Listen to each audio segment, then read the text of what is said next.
Саламатсыздарбы, кыргыз элим? Амансыздарбы?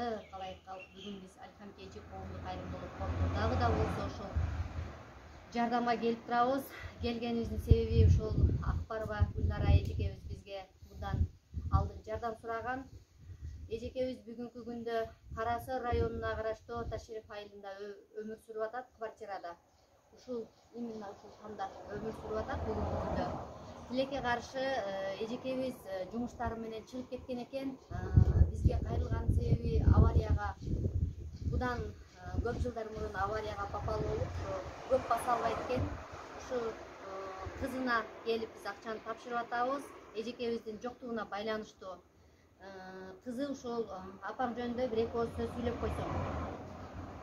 Апам 2 жыл бурун авария болгон. Ошол авария болгон. Өзүм атым Нурдан Эматовна Дурдана. Бул да кызы да тилекке каршы ушу башы ооруйт экен, көбүрөөк ооруйт экен, көп жүрө албайт экен, көп сүйлөй албайт экен. Ушундай Аллахым ушундай бир сыноолорду бериптир. Ошо кайдагер карабаган инсандар болсо, жардамыңыздарды аябасаңыздар жакшы болмок. Биз ушу фонддун атынан ушул Гүлнара эжекебиз өзү жок болсо да кызынын атына ушу 3000 сомду тапшырып койсок, ушу өздөрүнүн керек жарагына жаратып алса жакшы болмок. Мабыкам.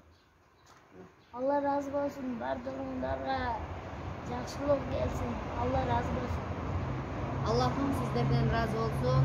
Ушу бизге жардам берип аткан эли журтубузга рахматыбызды айтабыз, ыраазычылыгыбызды билдиребиз. Ушу элибиздин атыбыздан көптөгөн адамдарга жардамыбызды берип келатабыз. Дагы да болсо жардамыбызды бере бермекчибиз. Аллахым сиздерден разы болсун.